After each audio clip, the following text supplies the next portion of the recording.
안녕하세요. 매일 새로운 사연을 전하는 읽어주는 사연 라디오입니다. 구독과 좋아요, 많은 공유 부탁드립니다. 오늘의 사연 시작하겠습니다. 안녕하세요. 올해 결혼을 앞두고 있는 30대 초반의 여자입니다. 마냥 행복하기만 할 시기인데 예비 신랑인 남자친구는 별것도 아닌 거라 하지만 저에게는 큰 문제라서 혼자서 소갈이 하듯이 고민하다가 이렇게 사연을 한번 보내보게 되었습니다. 처음 써보는 글이라서 두서가 없을 수도 있지만 아무쪼록 이해해 주시고 저에게 좋은 이야기 한마디씩 부탁드릴게요. 예비 신랑인 남자친구는 저보다 2살 연상입니다. 취직이 남들보다는 조금 늦은 편이었고 현재 다니는 직장에서 월급을 세후 450 정도를 받고 있어요. 기본급이 최저시급으로 계산돼서 실제로는 140만 원이 조금 안 되는 월급을 벌고 있기는 하지만 일하는 결과에 따라 추가로 수당이 나와서 월급이 저렇게 높습니다. 영업과 관련된 일을 하고 있기 때문에 아무리 못 벌어도 한 달에 400만 원은 안정적으로 벌고 있다고 말해줬어요. 저는 미술을 전공해서 현재는 디자인 계통 일을 하고 있고 원래는 국내에서 이름 있는 회사를 다니다가 회사를 나와서 혼자 프리랜서로 활동을 하고 있습니다. 일을 받아오는 만큼 벌이가 많은 편이라 회사에서 받는 안정적인 수입을 포기한 건 아쉬운 일이지만 회사 다닐 때보다 시간을 탄력적으로 활용할 수 있어서 다시 회사로 돌아가고 싶다는 생각을 해본 적이 없어요. 벌이는 평균적으로 한 달에 300만 원 근처를 오고 가고는 있지만 말씀드린 대로 시간을 엄청 탄력적으로 활용을 하고 있는 상황이고 제가 조금만 더 욕심낸다면 남자친구가 벌어오는 돈만큼을 저도 벌어올 수 있습니다. 다만 저는 일도 일이지만 제 인생의 경험도 소중하다고 생각하기 때문에 돈을 조금 포기하고 저의 자기계발을 위해서 시간을 따로 쓰고 있는 상황이고요. 아무튼 결혼 이야기가 처음 나오고 나서 어디서 시작을 해야 할지 어떻게 시작을 해야 할지가 가장 큰 이야기였어요. 제 벌이가 들쑥날쑥하지만 남자친구도 제가 마음만 먹으면 자기가 벌어오는 만큼이나 그 이상을 벌 수 있다는 걸 알고 있었습니다. 한 달에 벌어오는 월급이 서로 비슷하다는 전제하에 각자 결혼을 위해서 돈을 얼마나 모았는지 물어보게 되었어요. 저는 대학 졸업하고 곧바로 취직을 해서 사회생활을 한 기간도 길었고 그 경력을 바탕으로 프리랜서 전향을 했던 것이기 때문에 모아놓은 돈이 그래도 꽤 많은 편이었어요. 프리랜서로 전향했을 때 수입이 없어질 수도 있다는 걸 대비해서 조금 무리해서 돈을 모았었거든요. 그래서 저는 결혼을 앞두고 7천만 원이라는 금액을 모아둔 상태였습니다. 남자친구가 모아놓은 돈은 제가 모아놓은 돈의 반도 되지 않았어요. 하지만 돈을 얼마나 모았는지는 중요하게 생각하지 않기로 했습니다. 다 각자만의 사정이 있는 법이고 남자친구가 저보다 나이는 많을지언정 사회생활 기간은 짧으니 당연히 돈을 덜 모았을 수도 있다고 생각했거든요. 중요한 건 지금 한 달 벌이가 나쁘지 않다는 것과 앞으로 둘이서 같이 모아갈 돈이 중요하다고 생각했어요. 각자 모아놓은 돈을 합치면 아파트까지는 아니어도 적당한 빌라 전세로 시작을 할 수 있었거든요. 남자친구도 빌라에서 전세로 시작하는 데에는 별다른 이견이 없었습니다. 서로의 연봉을 대충이나마 알고 있기 때문에 못해도 5년 뒤면 대출 끼고 30평대 아파트로 이사를 갈 수 있을 거라는 계산이 섰기 때문이에요. 그래도 각자 꽤나 괜찮은 돈을 받으며 일을 하고 있기 때문에 남자친구나 저나 서로 부모님께 지원을 받을 생각은 없었습니다. 그런데 지원을 받지 않으려는 이유부터가 서로 다르더라고요. 저 같은 경우에는 어렸을 적부터 아버지께서 중국 쪽에서 물건을 수입해오는 사업을 하셨고 그 사업이 잘 되는 편이어서 유복한 가정에서 자랐습니다. 여유가 있는 집이었기에 미술도 어릴 적부터 시작할 수 있었던 것이고요. 그런데 제가 중학교를 들어갈 때쯤부터 해서 아버지 사업이 조금씩 휘청거리기 시작하더니 정말 쫄딱 망했다고 해도 무방할 정도로 어려웠던 시절이 있었습니다. 2층짜리 주택에서 살다가 햇빛도 잘 들지 않는 방 하나짜리 반지하에서 부모님과 부대끼며 살아야 했고 심할 때는 장마철에 집안에 물이 들어차서 새벽에 잠도 자지 못하고 물을 퍼내야 했던 적도 있었거든요.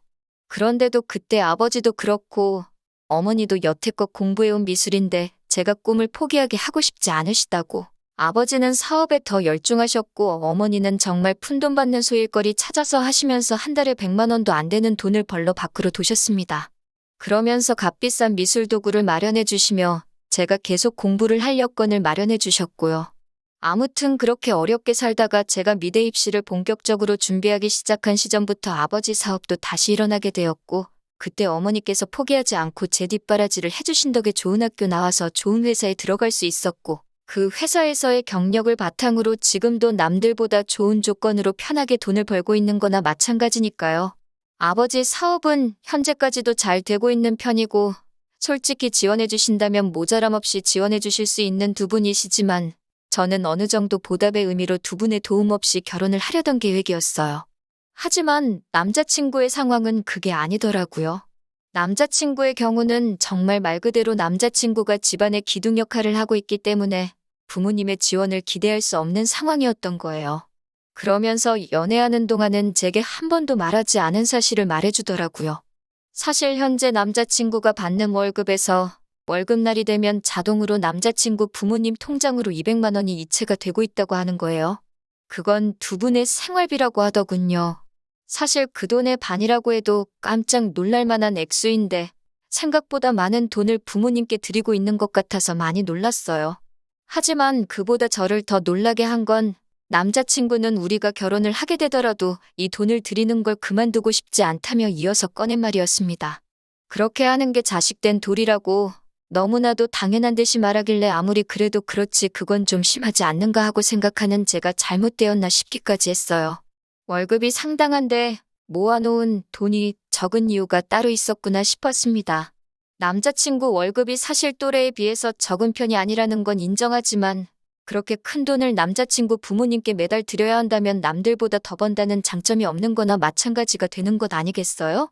결혼을 상대방의 직업이나 그 사람이 가진 걸 보고 결정하는 건 가짜 결혼이나 마찬가지라고들 하시겠지만 그래도 제가 평생을 함께해야 할 배우자를 선택하는데 충분히 고려할 수 있는 부분이라고 생각하거든요.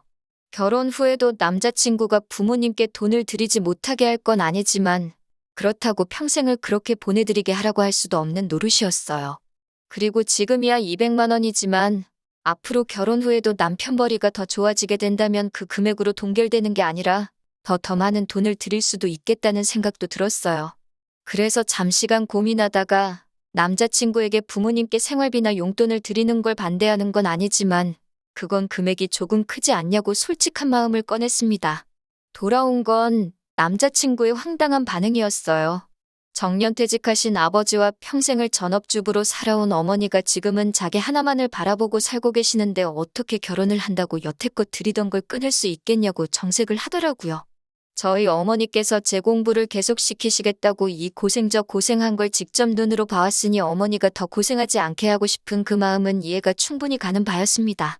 하지만 이해할 수 없는 건 저희 집이 어려웠을 적에 저희 어머니는 직접 발벗고 나서서 정말 푼돈일지라도 가게에 도움이 되기 위해 발로 뛰셨거든요.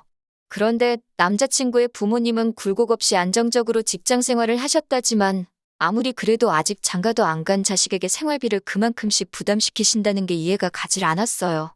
반대의 입장이라면 저희 어머니께서는 분명 제가 부담을 갖게 하지 않기 위해서 다시 일을 시작하셨을 거라 믿어 의심치 않았거든요.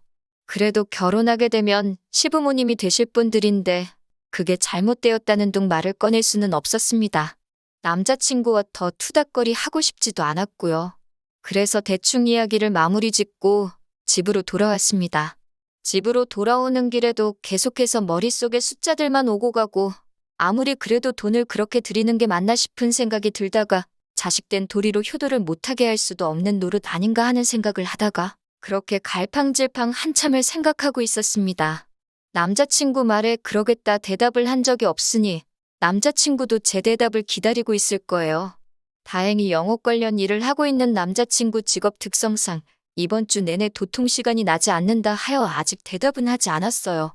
하지만 제가 언제까지 피한다고 피해지는 사이도 아니고 그렇게 하자고 하기도 그렇고 그렇게 하지 말자고 하기도 그런 상황입니다. 정말 어떤 대답을 하는 게 가장 좋을까 벌써부터 걱정이 되네요. 어떻게 해야 하는 게 좋은 건가요? 정말 머릿속에 생각이 많아 정리도 안 되고 스트레스만 쌓여갑니다. 안녕하세요. 남자친구가 결혼 후에 부모님께 생활비로 200씩 보내겠다는 말에 스트레스를 받고 있던 예비 신부입니다. 남자친구와 완벽하게 이별하게 되어서 후기를 보내달라는 요청에 이렇게 다시 한 번 더 펜을 들었습니다. 아무튼 남자친구와 그 이야기를 나눈 뒤로 어떻게 운이 좋았던 건지 남자친구의 일이 바빠져 시간을 벌 수 있었어요. 시간적으로 여유가 생겼지만 혼자서 고민하면 할수록 일만 복잡해지는 것 같고 뭐가 정답인지도 모르겠더라고요. 결국 혼자 고민하다가 이 사실을 부모님께 털어놓게 되었습니다. 부모님이 굉장히 안 좋아하실 거라고 생각했는데 생각외로 저희 부모님께서는 좋은 점만 봐주시려고 하더라고요. 젊은 사람이 하고 싶은 것도 많았을 텐데 그런 큰 돈을 부모님께 드리기까지 많은 고민이 있었을 거라 하시면서 말이지요. 결국 자기 부모에게 잘하는 사람은 배우자의 부모에게도 똑같이 효도를 할 것이라고 하시며 그래도 어른을 공경하는 사람을 사위로 받아들이게 되어 얼마나 다행이냐고 하시더라고요. 저희 부모님께서 제게 제안을 하나 하셨고 저는 그 제안을 듣자마자 이 기쁜 소식을 남자친구에게 알려야겠다 싶어서 그동안 이 핑계 저 핑계를 대며 만남을 피해왔던 남자친구에게 곧바로 연락을 했습니다. 남자친구가 눈치가 없는 편이었기 때문에 제가 그동안 그런 고민으로 만남을 피해왔다는 생각은 전혀 하지 못했나 봐요. 그래서 평소처럼 만나 데이트를 즐기다가 남자친구에게 제가 먼저 말을 건넸지요. 오빠가 결혼 후에 부모님께 200만 원을 드린다는 말을 집에서 곰곰이 생각해봤다고 말을 꺼내니 이제 와서 또 그 이야기를 하냐는 듯한 반응을 보이며 짜증을 내더라고요. 다 끝난 이야기 아니냐. 이 이야기에 대해서 더 이야기를 하고 싶지는 않다는 식으로 말을 꺼내는 걸 보니 이제 와서 생각해보면 남자친구 본인도 자기가 얼마나 말도 안 되는 이야기를 꺼냈는지 어렴풋이 알고 있었던 것 같아요. 아무튼 저도 아랑곳하지 않고 저희 이야기를 이어갔습니다. 저도 결혼을 하고 나면 오빠와 똑같이 부모님에게 200만 원씩을 드려야겠다고요. 자기 부모님한테는 금액적인 조정 없이 여태 드리던 대로 200을 주겠다던 남자친구의 말과는 달리 제가 제 손으로 번 돈을 가지고 저희 부모님께 돈을 드리겠다는 말에 남자친구는 어이없다는 반응을 먼저 보였습니다. 처음으로 꼬투리 잡는 게 제 월급이었어요. 저는 자기보다 돈을 적게 버는 편이니 당연히 그 금액이 커서는 안 된다고 비율상으로 맞지 않는다고 하더라고요. 그런 부분은 제가 일을 조금만 더 하면 오빠가 버는 만큼 벌 수 있으니 걱정하지 말라고 했어요. 그랬더니 이번에는 저희 부모님 이야기를 들먹이더라고요. 자기 부모님은 아버지는 정년퇴직을 하셨고 어머니는 전업주부로 살아왔기에 자기가 돈을 드리는 게 당연하지만 저희 부모님 같은 경우에는 사업체도 가지고 있고 아직 현역이지 않으시냐. 형편도 좋으신데 저희 월급을 그만큼 보태나 안 보태나 큰 차이가 없는 거 아니냐고요. 그래서 저는 알겠다고 대답했습니다. 그리고 저희 부모님께서 하신 제안을 남자친구 앞에 꺼냈어요. 오빠가 부모님께 잘 하고 싶다는 말을 듣고 우리 부모님께서 집을 지원해 주시기로 했다고요. 그래서 집을 그냥 받는 대신에 오빠가 부모님께 주는 만큼의 돈을 저도 드리고 싶어서 꺼내본 이야기다 말해줬어요. 그랬더니 오빠는 당장에 한 달에 200만 원씩 드린다는 이야기를 저희 부모님과 이미 이야기를 나눴는지 물어보더라고요. 그런 이야기는 따로 나눈 적이 없다. 돈을 드리는 건 순전히 나 혼자만의 생각이다 이야기를 하니 안도의 한숨을 내쉬더라고요.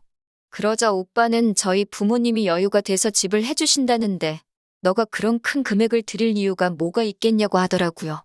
요즘 100세 시대라는데 200만 원씩 40년을 드리면 1년 12달에 40년, 그 돈만 해도 10억이 가까운 돈이라면서 말도 안 되는 소리라고 하더라고요. 그 돈이면 그냥 대출받아서 10억짜리 집을 사고 말겠다 하면서 저보고 계산을 못한다는 식으로 말을 하더라고요. 솔직히 어이가 없었습니다. 제가 그렇게 말을 꺼낸 것도 남자친구를 떠보기 위해 꺼낸 말이었는데 100세 시대 운운하면서 말도 안 되는 계산을 하는 게 어이가 없었어요.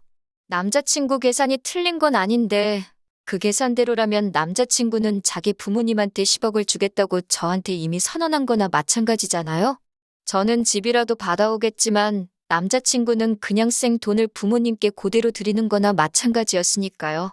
이미 남자친구가 저희 부모님께 돈을 드리는 게 말도 안 된다는 식으로 처음 말을 꺼냈을 때 이미 이 남자와 결혼하겠다는 마음을 정리했어요.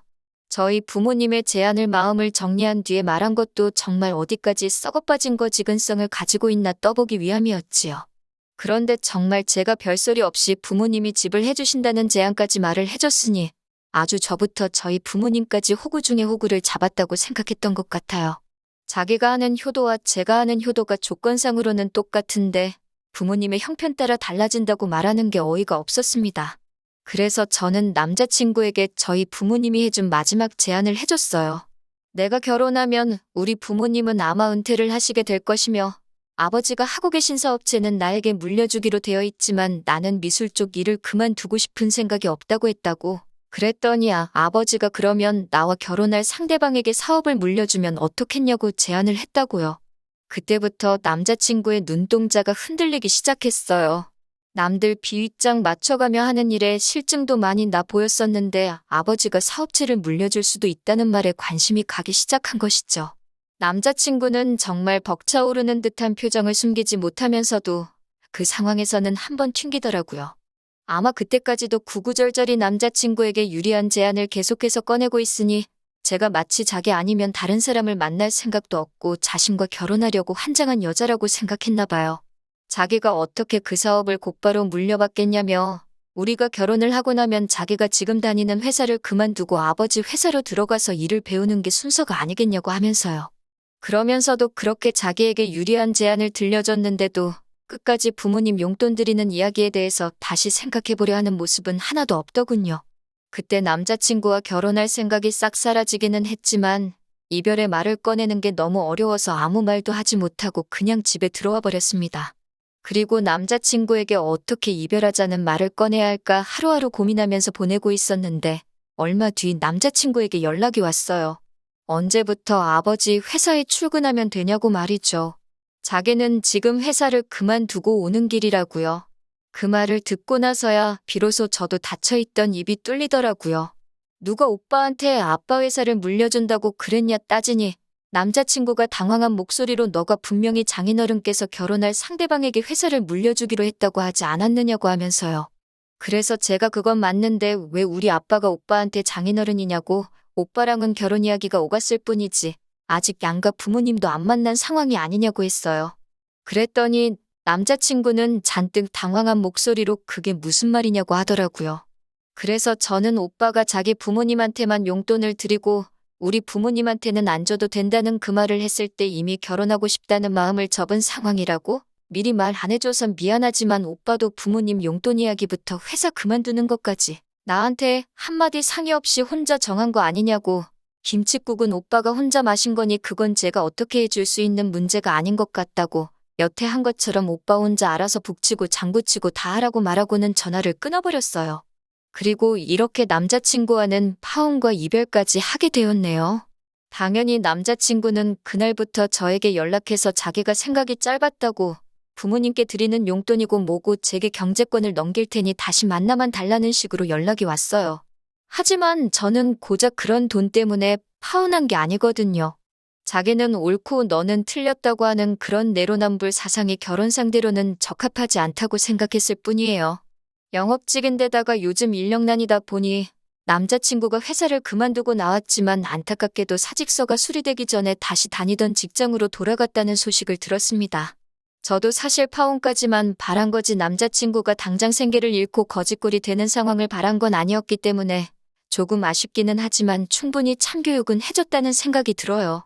그렇게 끝없이 욕심을 부리다가는 배가 터져버린다는 것을 알려줬으니 다음부터는 정신 차리고 평범한 가정을 꾸린 뒤에 저에게 평생 반성하면서 감사해하며 살아갔으면 좋겠네요. 저는 다시 혼자가 되었지만 속은 오히려 더 후련합니다.